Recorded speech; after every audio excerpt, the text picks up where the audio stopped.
Malaki na talagang pinagbago sa lugar na ito.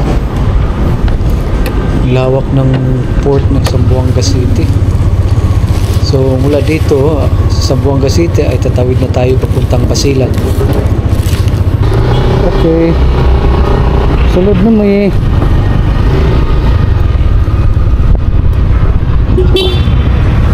Nari. So lingid po sa inyong kalaman ay hindi ko po first time na makarating sa lugar na ito. Dati na po akong nasa sa Basilan, medyo katagalan na rin, 1997. Pero in fact, itong lugar nga itong Zamboanga Port, ay dito ganito pa napakalawak na dito ngayon, ang ganda. So ang sadya natin dito ay siyempre ikutin natin ang Basilan at dalawin na rin yung mga dati kong mga kaibigan, mga kakilala ko kung nandiyan pa ba sila ngayon o kahit na ano, basta makapunta lang ako o babalikan ko yung lugar kung saan ako dati na nirahan. Asan Yan, sir. Ang luwag ng security nila dito. Parang dati hindi naman ito ganito, talagang ang higpit dito. Ngayon okay lang. Dito na tayo, papasok tayo. Reina Cleopatra. Bakit Batangas? Isa sa nakaganda dito parang ordinary lang yung pagururo. Dalawa kasing dungan dito, Lamitan at saka Isabela City. Diba sa una sila? Asa ni Park? Dito lang? Asa David? Ito may magpapag.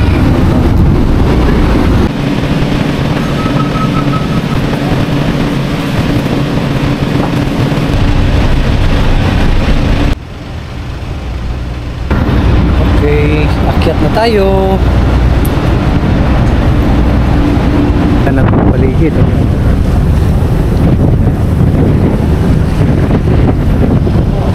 Ito, mula dito makikita natin yan. Yan ang Isabela, dyan tayo dadaong.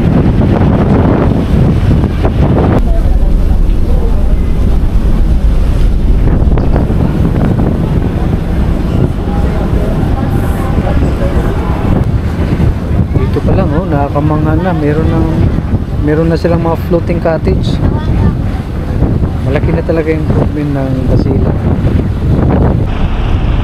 25 meters distansya sa kabayan, sir. 10 meters distansya sa border, sir.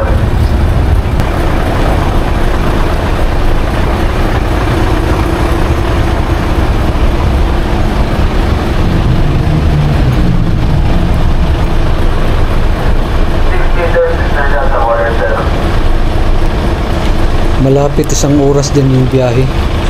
Maganda yung panahon, no? Hindi siya maalon. Marami pala kami nakamotor. Halos dito, lawak.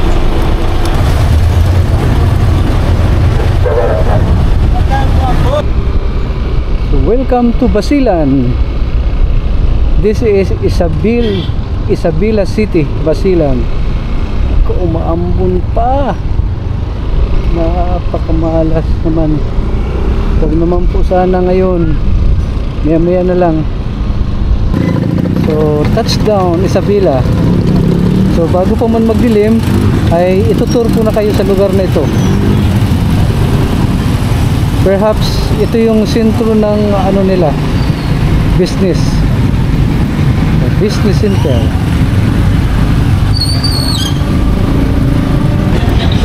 Ayun, sigla naman ng negosyo nila rito. Pila. Yung Land Bank, pila. PNB, pila. May night market sila, Ito. Parang ano din, meron silang mga tinda. Kalkal mga ano dito. Mga pipe. Ito yung old road. Naalala ko pa ito. Mula dito ay tutuloy tayo ng Tayran. Oras is mag-alas 6 na. Hindi na, mag-alas 6. Mag-alas 6 pa lang ito. So, doon ako matutulog. Hindi muna ako matulog sa Espo kung saan pa man. Kasi kahit nakapunta na ako rito, alam kong hindi pa rin ako sigurado sa seguridad. Kaya maghanap tayo matutuluyan. Kaibigan ko rin dati. Tuloy-tuloy lang natin. Doon tayo magpalipas ng gabi. Jack Angel way up the hill,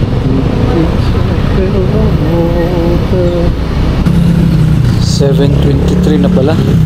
Check ko muna sa mapa para siguradong lakad natin. Gabi na. Pahanap na lang ako ng magkakainan doon sa unahan. Kahit na ano. 7:23 na. Maka ano na sa tiyan. Makalam ng sikmura. Dito tayo kakain muna. Anong pagkain? Anong meron? Hindi ko alam kung anong barangay ito o lugar. Basta doon ito sa may mga checkpoint. May palas kami, sir. With papa. Alam nyo, ngayon ay 7:15 na ng gabi. Dati, kapag papuntang Maloso, hindi pa yan simentado, hindi pa yan ganyan, no? Wala na talagang kainan dito. 5:30 sarado na.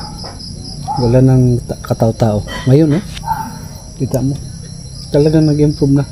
Kaya, kung kayo gusto nyo mamasyal sa Basilan, wala nang problema. Yung peace and order dito ay controlled na.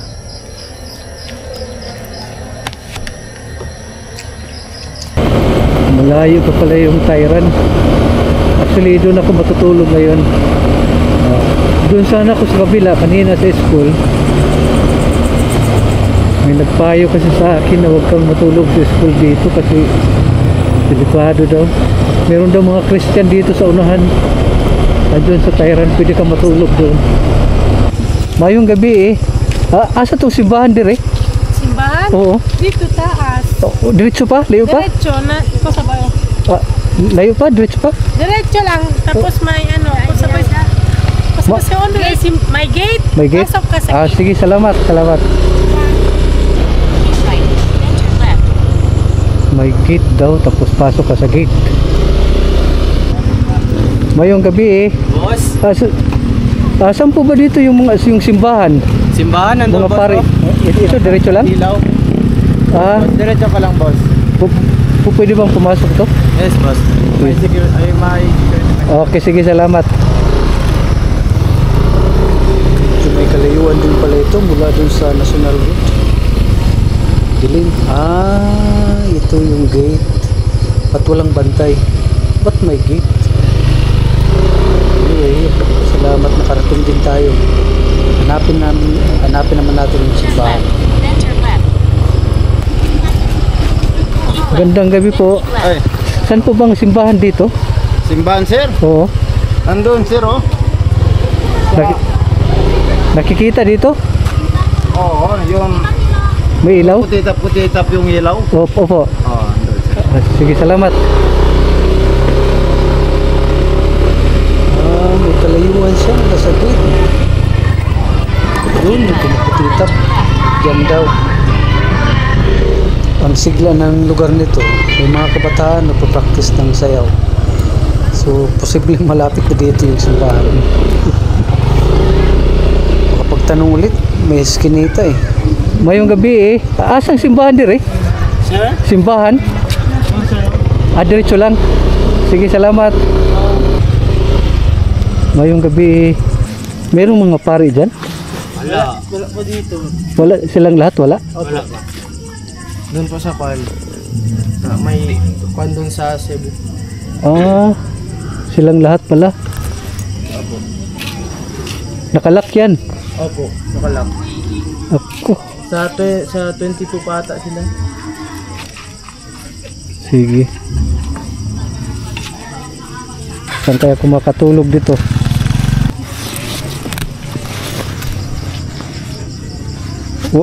Wala silang misa-misa. Ilang araw na?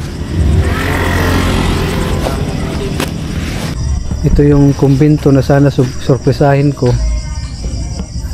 Ako ang na-surprise. It's a prank. Kasi wala silang lahat dito. Nasa Cebu sila. Paano yan? Pero kahit hindi na ako lalabas doon kasi medyo malayo na rin eh.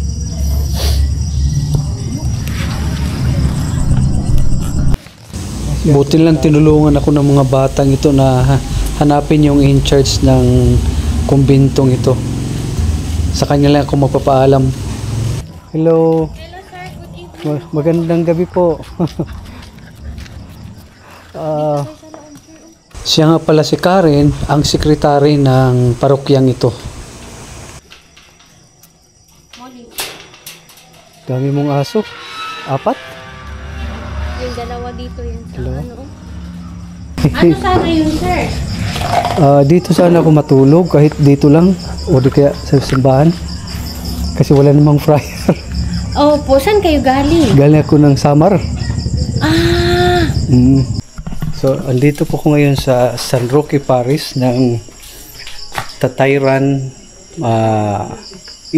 Tayran Isabela Basilan. So, dito sa left side, hindi ko alam kung makikita nyo dahil gabi. Medyo madilim ano. Pero, Pwede natin buksan yung ilaw. sige, okay lang ako. Bukas lang. Bukas na lang. Ngayon, dito ako matutulog sa payak na parokya ng San Roque. Tingnan nyo kung gaano kasimple lang bahay nila. Yan ang Franciscano. Diyan ako matutulog. Ganda ng aking tulugan. For the last 11 days, palagi ako nasa duyan. Ngayon ako makatulog na street. Ito pala si Manang, siya ang caretaker dito sa bahay nito mismo. Anong pangalan mo? Gloria. Gloria. At siyempre at ang secretary, si Karen pala. Okay. Ilang taon ka nang secretary nito, Karen? 3 years po. 3 years? So, Opo, tagal magpo-4 na. years. Kabisado na yan mga pagre-record ng mga binyag, kasal, at saka libing. No? At siyempre, pinakapugi. Sige, cut ko na.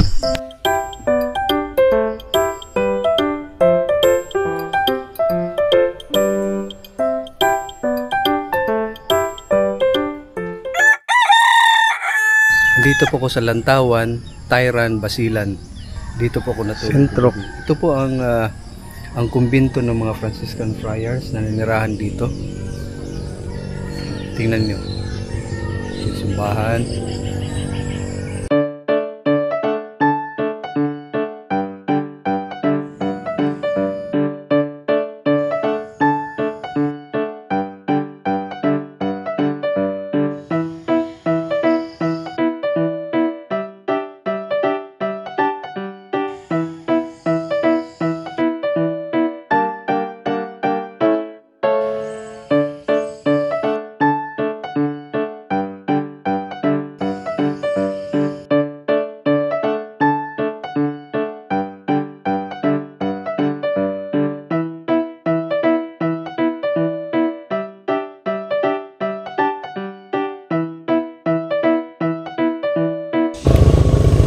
Bye-bye, Tayran, Basilan, San Roque Parish. Maraming salamat po sa inyong pagpaunlak kagabi.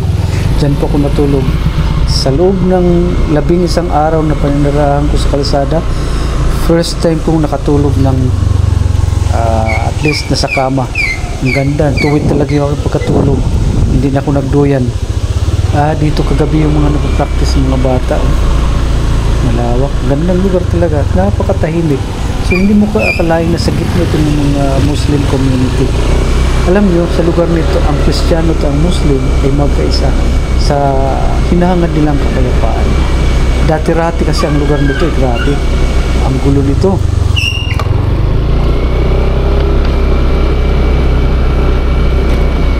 Palabas na ko ng Tayran. At meron kakaiba dito kasi meron silang gate, compound talaga siya.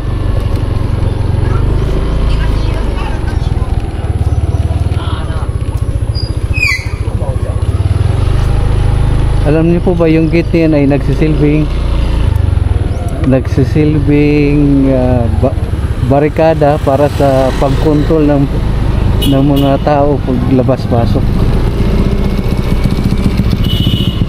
10 o'clock ay meron na silang curfew.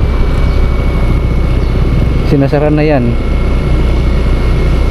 Pag late ka nang pumasok o di kaya lumabas, the next day hanapin ka ng mga barangay tanod para for community service. This time, tara, ikutin na natin ang Basilan.